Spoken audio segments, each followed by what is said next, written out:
Hey y'all, welcome back to the Team LoCoFit Roundtable. I'm Lauren, owner of Team LoCoFit, joined by Ryan, our training director, and then our amazing assistant coaches, Jillian, Karina, and Lauren. So today we're actually going to talk about a interesting topic that is something that comes up a lot with just coaching in general. And it's the idea of just competing as a goal, and this could be any competition, which I will delineate, competing for a goal versus being competitive. So competing can mean a physique competition, powerlifting meet, strongman event, CrossFit, endurance sports, kind of obstacle course, whatever. Like there's so many different ways to compete, right? And I would say that the other sports are a little bit less harmful than, like, let's say a physique sport. I would say that if you're just trying to compete to do a actual like strength or endurance sport, I don't think we see as many detriments as we do with a physique sport. Whereas people just say, hey, this is a bucket list thing, I want to do it, right? If you have a bucket list and you want to do a CrossFit competition, that's fine. Or you want to do this endurance race, go for it, right? If you are deciding to do a bodybuilding competition as a bucket list item, that is fine as long as you are fully aware of what is going to be happening, right? So we just really want to talk about kind of the idea of just like competing kind of as this goal versus what are you doing to be competitive? Because those are two different things, right? If you want to say, hey, I want to do one or two of these events, call it quits. That's way different than if you're saying, I want to have a career for the next 5-10 years and be the best that I can be. So I'm going to let Ryan kick it off because everybody's anxiously awaiting that. And he was writing some notes, so we know that, and he's all red. So I just had to get I'm always red, so there's nothing, but I just had to get my thoughts down. I just realized how white everybody is, and then Ryan is like a literal tomato. I can change the angle of the lighting and work around a little bit. Man, the ring light. Yes, ring light. Never mind. So as a competitor, athletes are going to, well, not even athletes. People are going to trend towards different sports that they either enjoy or are good at. So if you are still trying to find things that you enjoy or are good at, then I encourage you to continue trying other sports and putting your feelers out and stuff. But for most adults, I would imagine that you've had a pretty good experience in at trying different things through high school, through child sports, through friends, whatever. And there might be new sports that you get into, like Lauren just started Jiu Jitsu a couple months ago. She's been enjoying that lately. She does that as something to just further complement her life, and like as a new training challenge, it's like fun to her. So if you have something in that capacity, then there's no expectations of being a high-level competitive athlete in that field.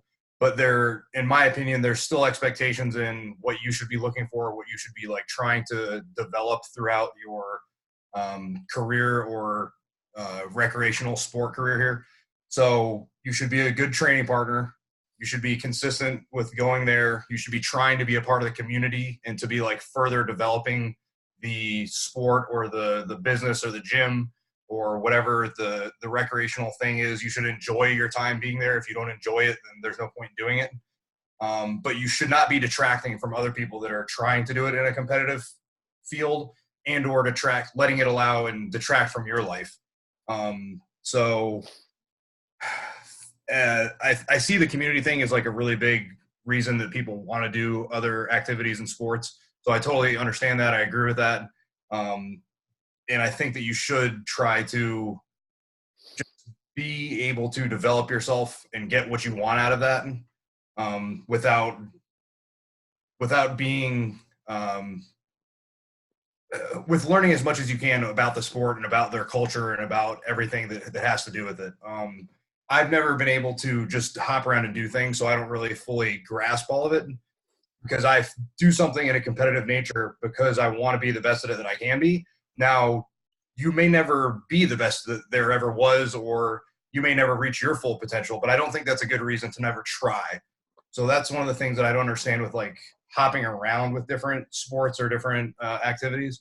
I just think that being able to fully immerse yourself into something and being a part of that culture just requires you to put a lot of effort into it, and you're not going to be able to do that with like a half-ass effort. So that's just my opinion on that. And I've never been able to do something just for recreation. You can still get hurt playing recreational sports. You can still injure yourself or take time away from things that are more important to you. So that's just not a great value of spending your time, in my opinion. So that's my 2 cents. I think the jiu-jitsu example was really good, babe, but I didn't even really think about that. So I just decided that I wanted to try that. I've been hearing Jocko Willing talk about it like 100 million times. And when we went to one of the events, we did a few demos and I was like, oh, this is pretty cool. You know, I like this, and I'm obviously not good at it because I don't know what I'm doing. And I feel like it could actually be useful in my life. Right. So I decided to start doing it.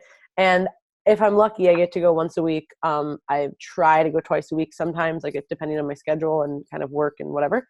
But I'm going, 4 to 6 times a month max, right? So it's not like it's something that's completely detracting from my life. I have not quit everything else that I'm doing. I don't plan to do a meet. Or a match, competition, whatever the hell it's called. I sound so stupid right now. I don't plan on doing any of those things. I don't plan on being the best jiu-jitsu person. I'm not going to get a new belt. Like that's just not it's not for me, right? Like I just enjoy it. And I think it's fun to kind of add it into my life and my lifestyle. And it's like a new thing to learn, but it's not distracting really from anything else, right? Like it's an hour or 2 a week that I go. It's not that far from our house. And of course, yeah, you can get pretty banged up if you don't do it right, but that's like anything, right? So I'm not putting myself in this like crazy situation that's going to completely detract. Like basically if I was saying like, I want to be the best physique athlete I could ever be, and then I'm going to also do marathons, those two things don't go together, right? I want to go on a run once or twice a week. That's a different story, right? And then if you don't want to be kind of like Ryan said, like not everybody, I think people think that, oh, I'm not going to be the best person ever. So then I shouldn't even really put effort into it. Well, it's like, well, then you're really not good at anything if you don't put kind of effort into it. And I think that the whole idea of competing as far as like a physique sport thing, like I said, I think that the strength or the endurance sports is a little bit different because it can just be more like pinpointed training, and okay, there's less like if you didn't get the time or whatever, like it's okay, like you're not like as crushed, right? There's objectives, right? Like, so, hey, I wanted to squat 300 pounds. I didn't. Well, if I liked this meet, I can do it again, right? I wanted to run a sub 5-minute mile. I didn't get it. I can try and get it next time, right? When people decide, and that's just like their hobby, when people decide to jump into a physique sport as a hobby and as a bucket list, there's a lot of issues that people just aren't aware of. So we try and talk about a lot of these things, but that's why I'm excited to bring it up even more. Like, you are literally being judged by random people what you look like. And that is very, very psychologically distressing for some people. Some people, doesn't bother them at all. Like, you see people do shows, they do a few, and they're like, good to go. Like, this was fun. I didn't really like it.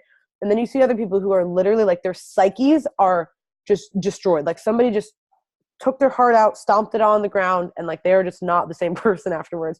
And then so you might have these body image issues, you might have just self-worth issues, you now might have like a semblance of an eating disorder. Physiologically, like if you've done this enough times, your hormones might be in the gutter. So there's a lot of things that people need to be informed about if you're trying to just be, if you decide, hey, I want to get into this, like you need to kind of know, do I want to do this just as like a check it off the list? Like, I want to look good. Like, if that's the reason, if you want to just look good, I would say it's probably not the best idea to do a show. You could do a photo shoot and look fucking awesome, get some really good photos, better photos than you're going to get on stage. Like, let's be honest. And then you're going to be able to remember that, and you're not going to have all these other issues, right? You're going to like kind of stop right at that point where it's kind of teetering on the edge.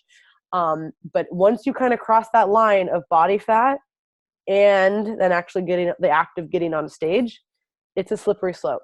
Karina?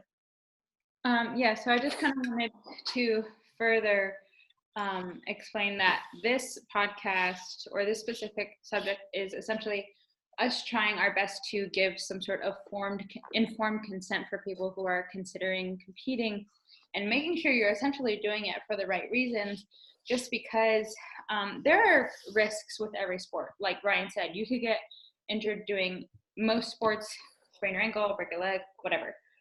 But there are a lot more, from what I've experienced, because I've played a lot of sports like ever since I was 7, and like somewhat highly competitively as well. I've experienced more risk factors, both physically and psychologically, through this specific sport. Now, I've had a lot of experience and time to overcome them to a point where it's like not extremely detrimental to my life. And we can talk about that in probably a different episode. But it's important to understand that competing, if you aren't trying to be a competitive athlete, there are a lot of risk factors here for long-term eating disorders, long-term body image issues. Because like Lauren said, you are literally getting judged on one day by random people saying whether or not you look better than X number of people, and then getting a trophy for it. So it's like, then if you aren't experienced or smart enough, all of your self-worth ends up and identity kind of gets so hung up on that one day. And I think that's where, like, if you aren't mentally prepared, you could go down a very dark path post-show, or like go down a dark path post-show, never like, and then that experience make you never want to compete again. And so I find that very dangerous when. Or you compete too much because you're trying to like. Yeah, because I feel like for some people, like for myself specifically, competing has done a lot of positive for me, like in making myself someone who is more disciplined, and just like character-wise, it's done a lot of positive for me. But there was a point in my life where like it wrecked me, like it destroyed my life, and it made me. But you've been doing, Karina, you've been doing this for years now, though. So like that was part of the developmental process of being in a sport that you stuck with. Yes, yeah. I wanted to get yeah, at. even though I failed at first, there was a point where I was like, all right, this is not for me. Like bodybuilding ruined my life.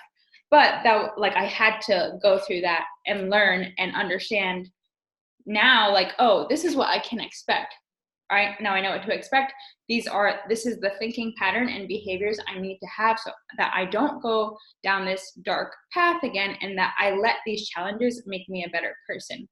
But it all comes tied into knowing what to expect and understanding the risks and making sure that you are competing for the right reasons, not to just, lose some body fat. Like Lauren said, do a photo shoot, do like a little vacation cruise getaway, whatever. But, yeah.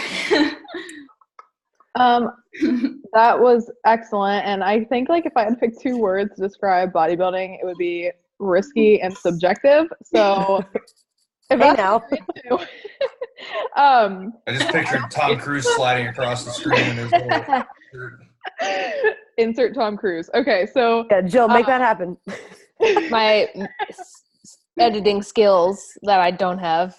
I would die. Okay, so with that, I wanted to just touch on kind of another thing that can be a little shocking for people is the difference between competitions when you decide to do a bodybuilding show. So there is obviously an extreme level of competitive difference between a regional show and a national show. So a lot of times people will go to a show to qualify for nationals, and you don't really know who's going to show up to those shows. Now, that's not to say that you don't look good, but you might go to a show like that and get first place and think you're just absolutely killing it. You show up to nationals, the competition is so stiff now at these national shows that can also be something that kind of rocks people, because you go from maybe getting first at a regional show and then maybe you get last call outs at nationals and you're like, well, I fucking suck. And so that's like a whole other spiral that can also happen that I think that people don't really think about. And I would also just like to point out, the more extreme that your goal is, regardless of what it is, the more extreme the measures that you're going to have to take to get there. And I just think that the risk for somebody to do this for a hobby, like leisurely one time, probably don't outweigh the benefits of getting a trophy one time, potentially not even. So I just think that there's a lot of things that you need to consider. And I don't think that people truly understand what it takes to be competitive on a national stage until they start going down that process. And then maybe at that point, it's kind of too late if that's something that you decide that isn't for you and you don't want to push that hard. And I know just in myself, like between 2 seasons, I had to lose an extra 3 pounds, which doesn't seem like a lot, But when you're that lean, 3 extra pounds is a lot. And it took that to make me competitive on a national level. So there's just, and that the toll that took psychologically, physiologically, just to get down a little more. There's just a lot that goes into this. So yeah, I think that you really have to be, because like Lauren was talking about, if you're somebody, so say like I do train CrossFit. So great. If you want to train CrossFit, you want to improve your mile time, that's great. So maybe your mile time does improve, maybe it doesn't, maybe you keep trying. But when you do a bodybuilding competition, it's what can happen afterwards if you don't get what you want. And even if you do get what you want, are just way more, they take a lot more attention and are a lot more demanding to kind of get out of and to reverse. So it's a whole other can of worms when you go down that path. Yeah, I totally agree. Pretty much without being there. I never really saw the purpose of competing just one time for the heck of it, just to, unless you were really pursuing to improve and do another show. And there's just the pros and cons don't really, the cons there just, I feel like, outweigh the pros if you put yourself through that just for the heck of it. And, I think when it comes to being competitive, I think a lot of competitors now that we're seeing in the national circuit, they don't really take into consideration what they need to do to be competitive. So For the long term. Yeah, for the long term, I mean. Yes. So, in bodybuilding, you need to take time off. You need to take time off to grow. And I think so many competitors are concerned with being relevant and staying on stage and showing up. And, you just got to keep showing up. And just got to keep showing up. And Not if you look like shit. Yeah, and they're not realizing, like, you're not getting the placing that you want because you're not where you need to be, and you're not at the level of competitiveness that it takes to make, say, top 3, top 2 in those national shows. And I think, that was kind of just my point here, where even, people who are trying to be competitive in the national circuit forget what they need to do to remain competitive or even get to that level, which includes taking time off to grow and not just perma-dieting every year once the national circuit comes up.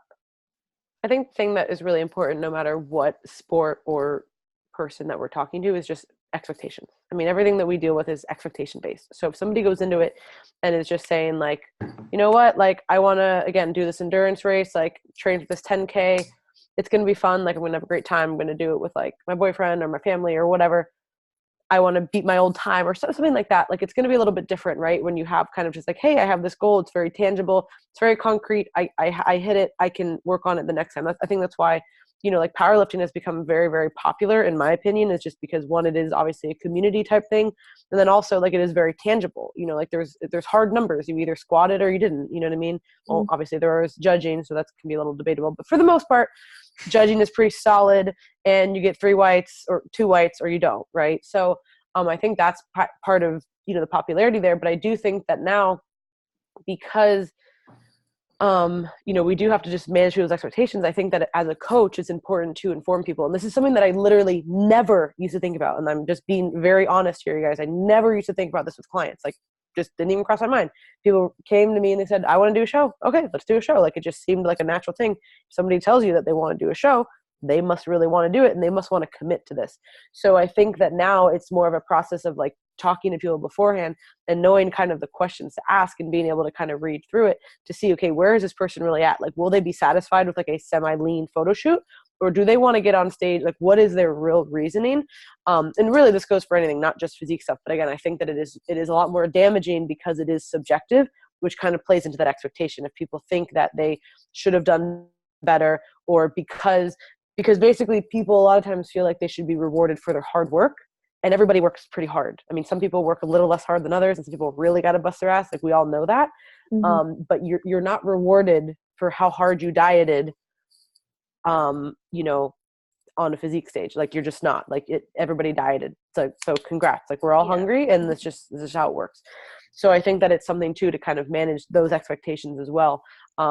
you know, first or last place, it like you have to put the work in to get there, yes, but at the same time, like you're not necessarily always rewarded for that on stage. Like you're rewarded with it with, like Karina said, like you're a better person because of the discipline, and you're a better person because of the habits that you developed, and you know, maybe you're a healthier person and things like that, but you might not necessarily be rewarded with it on game day per se. Okay, you either have your hand up again or the weird pencil thing, so okay. The pencil's waving. Okay. One of the things I wanted to I touched on this earlier, there's a little bit of a differentiation I want to make with being a competitor versus, what was it, just being goal oriented or whatever, Like having a goal versus like competing for a goal versus. Well, one of the biggest things I want to jump back into again is like the community effort of it. You may not have the athletic genetics or the gifts to be like a national or international level competitor at a sport. But if you love the sport and you enjoy the sport, you found a sport that's like great, that you really like being a part of, you can still be at a competitive level with being a good training partner, being a good coach, learning the sport and understanding the sport, and like helping to contribute in that manner. So you might not be the one on stage every time or in the event, but you might have a hand in assisting someone be up there. And I think that's something that doesn't get thought out long enough, because they might not stay active in it long enough if they're not successful. So I want to encourage people to just like, if you try something, like really give it your all and like really try and be a part of it and see how much you can learn from it, how much you can give back to that community. And one more thing, because this could be misinterpreted.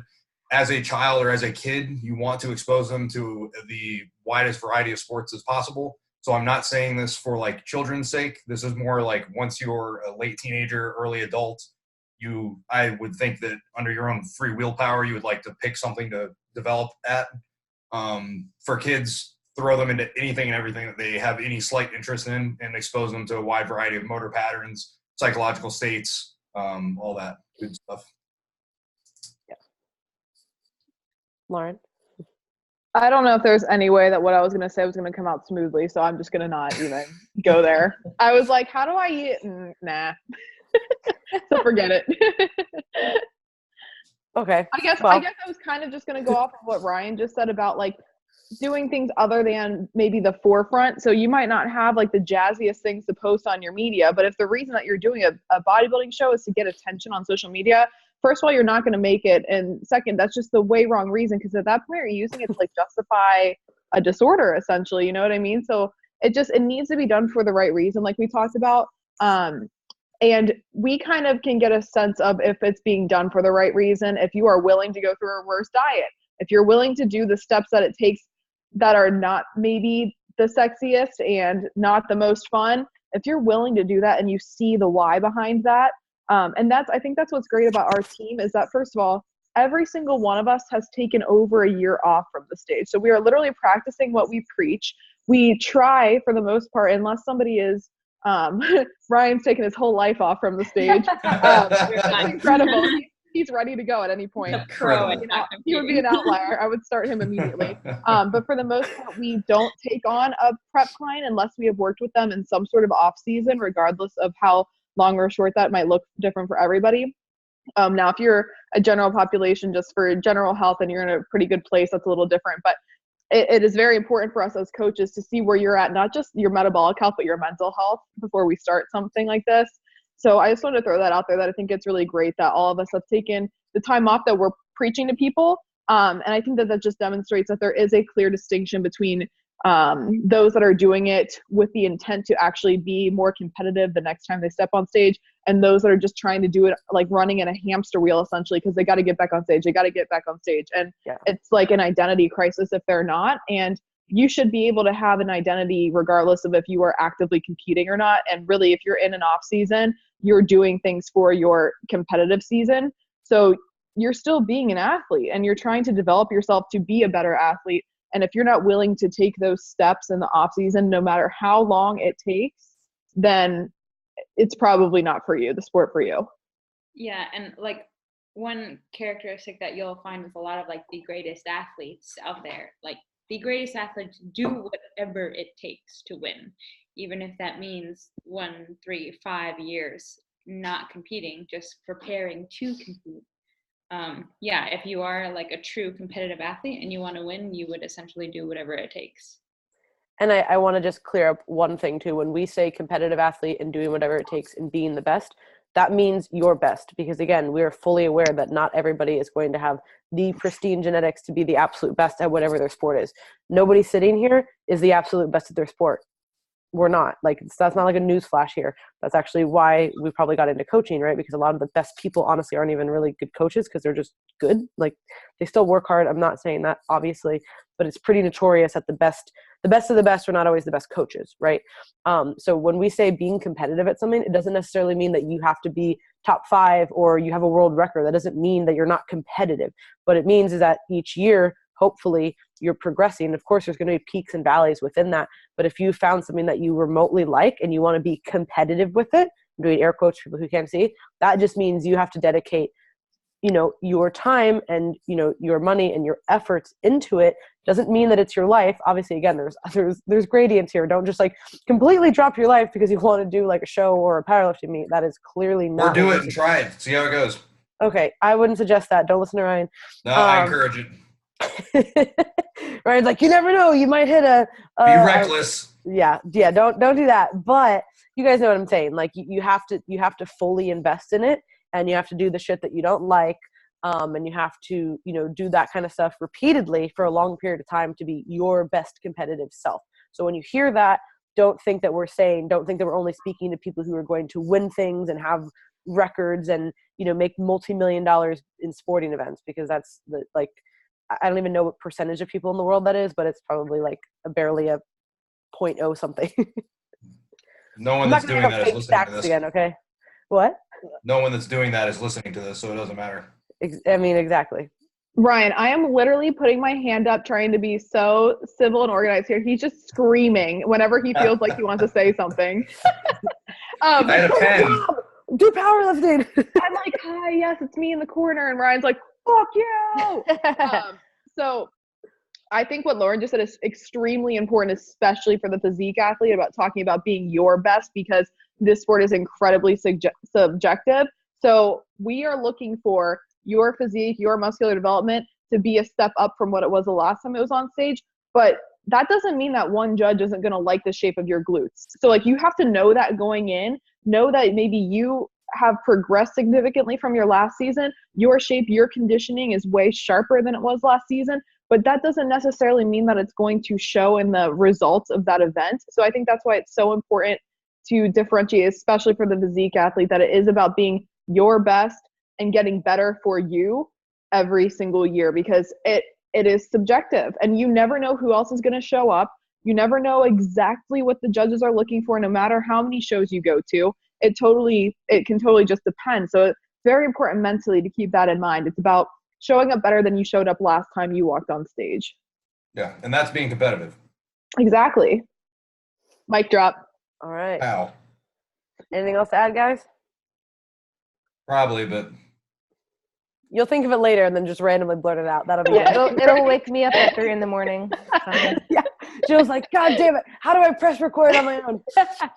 So yeah, just to close it out, don't compete because you have inadequacies. Compete because you want to be competitive. And that I really think should be kind of how you find any sport or any, new hobby that you're looking to get into. So thank you guys, as always, for tuning in. We greatly appreciate it. Clearly, we all are really intense and passionate over this topic because we really just want the best for people. Really, it's kind of where that all stems from. So I do have one more thing to add. Oh, so okay. This will wrap it up. I just want people to be able to find a sport or some activity that are able to better self-develop themselves in a full, holistic manner. That would be how I would compare competing just to compete versus being a competitor. And I couldn't have said that better, babe. So we're just going to wrap it up. If you liked this, please like, comment, stars, subscribe, all the deal, 10 stars. You guys know. That should be like our podcast shirt. I made it up. Yeah. Just give us 10 stars. only the real people know what we're talking about. It'll be the only podcast on iTunes that has a 10-star possibility. We're in a new category. So Yeah. we're ultimately, we're really just competitive, guys, if you hadn't noticed. Oh, So we get the most stars here, all right? 5 stars is the new 10 stars is the new 5 stars. So thank you, guys. We're going to stop being idiots, and you all have a great day. We'll catch you next time.